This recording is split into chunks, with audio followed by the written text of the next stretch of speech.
सभी किसान साथियों को मेरा राम राम। तो किसान साथियों, आज जो हम वीडियो बनाने जा रहे हैं, सरसों के ऊपर वीडियो बनाने जा रहे हैं। और किसान साथियों, पहले पानी पर हमें कौन कौन से उर्वरक देने चाहिए और किसान साथियों कितने दिनों में सरसों में पहला पानी दे देना चाहिए, आज इस विषय पर हमारी संपूर्ण जानकारी रहने वाली है। किसान साथियों, वीडियो को स्किप ना करें, पूरी देख के आप जाएं कौन कौन से फर्टिलाइज़र और किस समय पर हमें सिंचाई कर देनी चाहिए सरसों की फसल में। तो आप संपूर्ण जानकारी रहने वाली है किसान साथियों वीडियो में, आप वीडियो में बने रहें। आइए हम लेते हैं जानकारी सरसों में कब कौन से खाद देने चाहिए। तो किसान साथियों, अब हम करते हैं वीडियो को शुरू और जानते हैं सरसों के विषय में कब सिंचाई करनी चाहिए और कैसे बुआई करनी चाहिए। तो नमस्कार भैया जी। नमस्कार सर। नमस्कार किसान साथियों, मेरा नाम सत्यपाल सिंह है। मैं भी कृषि से ही रिलेटेड हूँ। तो मैं सरसों के बारे में आपको कुछ बेसिक जानकारी देनी चाहता हूँ। जैसे कि हम सरसों की बुआई करते हैं, सरसों की बुआई के समय इसकी जो खाद रिक्वायरमेंट होती है, यानी कि जो फर्टिलाइज़र रिक्वायरमेंट होती है, इसकी फर्टिलाइज़र रिक्वायरमेंट बहुत लो होती है। लो कैसे होती है?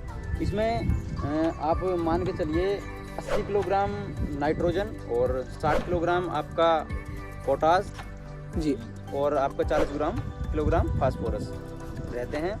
तो ये एक जो मात्रा मैंने आपको बताई है, ये बहुत लो मात्रा बताई है। लेकिन किसान साथियों, जो हमारे किसान भाई हैं, वे क्या काम करते हैं, इसकी मात्रा को बढ़ाकर जी बहुत ज़्यादा कर देते हैं, जिससे बाद में बहुत समस्या आती हैं। और इसकी जो ये मात्रा मैंने आपको बताई है 80-60-40, यानी कि 80 किलोग्राम नाइट्रोजन, 60 किलोग्राम आपकी फास्फोरस और 40 किलोग्राम पोटास जी, जो ये मात्रा है ये पूरी फसल के लिए बताई है। अच्छा, ये पूरी फसल अवधि के लिए है? बिल्कुल बिल्कुल, जितनी भी है जो 120, 125 या 135 या 40 दिन की जो फसल अवधि होती है जी जी जी, ये पूरी फसल अवधि के लिए मैंने 1 एकड़ के लिए डोज बताई है। इन सभी की आधी आधी मात्राएं हम कर लेते हैं। आधी आधी मात्रा को हम क्या करते हैं कि आधी आधी मात्रा को हम बुआई के समय खेत में डाल देते हैं। अच्छा, जो हमारी ये नाइट्रोजन, फास्फोरस और पोटास है, इसकी आधी आधी मात्रा ले लें। अच्छा, जब हम खेत की तैयारी करें, हम बुआई करें खेत की, जी तैयारी करें, उस समय हम इसको बिखेर सकते हैं जी। ठीक है। और उसके बाद क्या होता है, जब हम पहली सिंचाई करते हैं। अच्छा, पहली सिंचाई पर तो जो बाकी बची डोज है जी, जो 40, 30 और 20 बचेगी, उस डोज को हम पहली सिंचाई के दौरान खेत में बिखेर सकते हैं। अच्छा, पहली सिंचाई पर हमें ये उर्वरक या जो बची डोज है, बची हुई डोज है जी, उसको हम लगा सकते हैं जी जी। और इसके साथ में क्या करना होता है, देखिए किसान साथियों जी, सरसों का जो हम जो खेती करते हैं या इसकी एल्डिंग करते हैं जी, वो स्पेशली केवल आपके तेल की मात्रा के लिए करते हैं। हाँ भाई, किस सरसों में तेल अच्छा होगा जी, उसकी जो मतलब रिक्वायरमेंट है वो ज्यादा होती है। हाँ, तो इसमें हम तेल की मात्रा कैसे बढ़ाएं जी? तेल की मात्रा बढ़ाने के लिए हमें क्या करना होता है, जो सल्फर होती है हमारी जी 80 WDG की अच्छी कंपनी की लेनी चाहिए और उसका 1 किलो बीघा के हिसाब से, यानी कि 5 से 6 किलोग्राम एकड़ के हिसाब से जी हमें देनी चाहिए पहली सिंचाई पर। पहली सिंचाई पर देते हैं। पहली सिंचाई पर ये भी नहीं है कि आपने माइक्रो न्यूट्रिएंट बहुत हाई यील्डिंग वाले दे दिए जी जी जी, या अधिक मात्रा वाले दे दिए। अधिक मात्रा वाले भी नहीं देने हमें जी। तो उससे जो हम सिंचाई करेंगे पहली, उसके बाद हमारी बहुत सी समस्याएं उत्पन्न हो जाती हैं। जैसे कि कहीं कहीं आपने देखा होगा कि हमने पहली सिंचाई कर दी और उसके बाद खेत सूखना स्टार्ट हो जाता है जी। तो वहाँ बहुत से किसान भाई भी और डॉक्टर्स भी ये बताते हैं कि ये खेत उखड़ गया जी, या इसमें विल्टिंग आ गई जी, या आपका ये मान लीजिए कि भाई खेत उखड़ गया या विल्टिंग आ गई या इसमें मतलब रोग लग गया जी जी। लेकिन एग्जैक्ट जानकारी किसी को नहीं होती, ना ही कोई एग्जैक्ट जानकारी दे पाता। क्यों?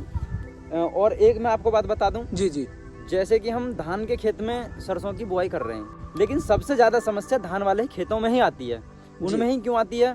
क्योंकि धान का जो खेत होता है, धान के समय जब हमारा धान खड़ा होता है खेत में जी, धान की फसल में, क्योंकि 3 महीने की खेती होती है धान की, तो उसमें हाई यील्डिंग वाले माइक्रो न्यूट्रिएंट दिए जाते हैं, जिससे कि हमारी पैदावार अच्छी हो। हाँ, पैदावार बढ़ाने उसके लिए जो अधिक मात्रा वाले पोषक तत्व होते हैं वे दिए जाते हैं। लेकिन होता क्या है, सरसों को होती है बहुत लो जो पोषक तत्व होते हैं, माइक्रो न्यूट्रिएंट, लो पोषक तत्व लेने की क्षमता होती है। लेकिन ये कोशिश पे जो सरसों का पौधा होता है, कोशिश ये करता है कि मैं भी हाई यील्डिंग वाले जो माइक्रो न्यूट्रिएंट हैं उनको ग्रहण करूं, लेकिन ये ग्रहण नहीं कर पाता उनको जी। तो उस समय क्या होता है, और जो हम सिंचाई करते हैं, सिंचाई के बाद पौधे की जो जड़ें होती हैं जी, वो जड़ें हाई यील्डिंग जो प्लांट न्यूट्रिएंट होते हैं उनको ग्रहण नहीं कर पाते। जी जी। इसी वजह से जो आपकी रूट होती हैं वो डेड हो जाती हैं। हाँ, रूट डेड होने का। हाँ, जो उसकी जड़ होती हैं जी, वो डेड हो जाती हैं और पूरा पौधा सूख जाता है। हाँ, सूख क्यों जाता है? क्योंकि इसके लिए टेम्परेचर आपका मान के चलिए 8 से 25 के बीच का, या आप कह सकते हैं 15 से 25 के बीच का, 20 से 25 के बीच का टेम्परेचर। क्योंकि सर्दियों में क्या होता है, जनवरी और फरवरी के महीने में या दिसंबर के महीने में टेम्परेचर 10 से भी नीचे आ जाता है। हाँ जी। तो इसी वजह से इसका टेम्परेचर 8 से लेकर 25 डिग्री सेंटीग्रेड तक रखा गया है जी। क्योंकि इसकी बुआई के समय टेम्परेचर 25 तक होता है जी जी। और जब इसमें फली आना स्टार्ट होती है, फलत होती है जी जी, या दाना बनना स्टार्ट होता है, तो इसका टेम्परेचर 10 से भी कम चला जाता है। अच्छा, 10 से भी कम हो जाता है। तो इसीलिए इसका टेम्परेचर 10 से 25 डिग्री के बीच का रखा गया है जी।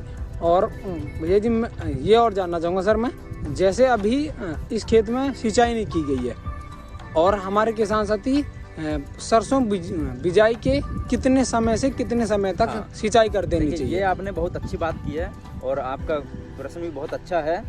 तो हमें करना क्या चाहिए, लगभग जैसे कि अभी आप देख रहे हैं जी, ये सरसों पर आपका फूल भी आना स्टार्ट हो गया है जी, और इसमें कल्ले भी फूटने स्टार्ट हो गए हैं जी जी। तो अब जो इसकी स्टेज है, इसकी ये सिंचाई करने की बहुत अच्छी स्टेज चल रही है।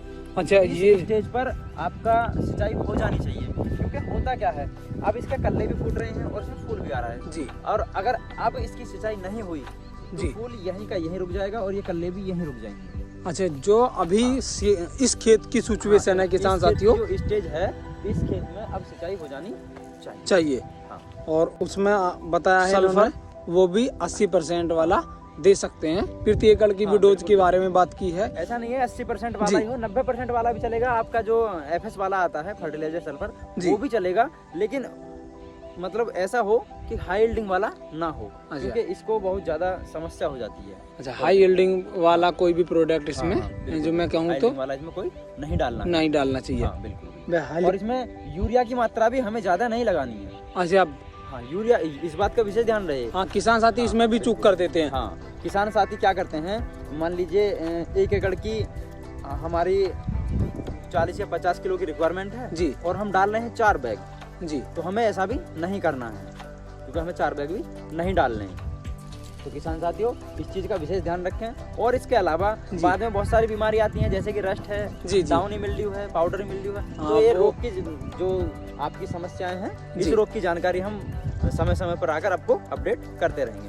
नमस्कार किसान साथियों। तो किसान साथियों, सर के द्वारा दी गई जानकारी और हमारे द्वारा की गई कोशिश यदि आपको पसंद आती है तो वीडियो को लाइक करें, चैनल को अवश्य सब्सक्राइब करें। मेरा ही सभी किसान साथियों को राम राम, जय हिंद, जय भारत।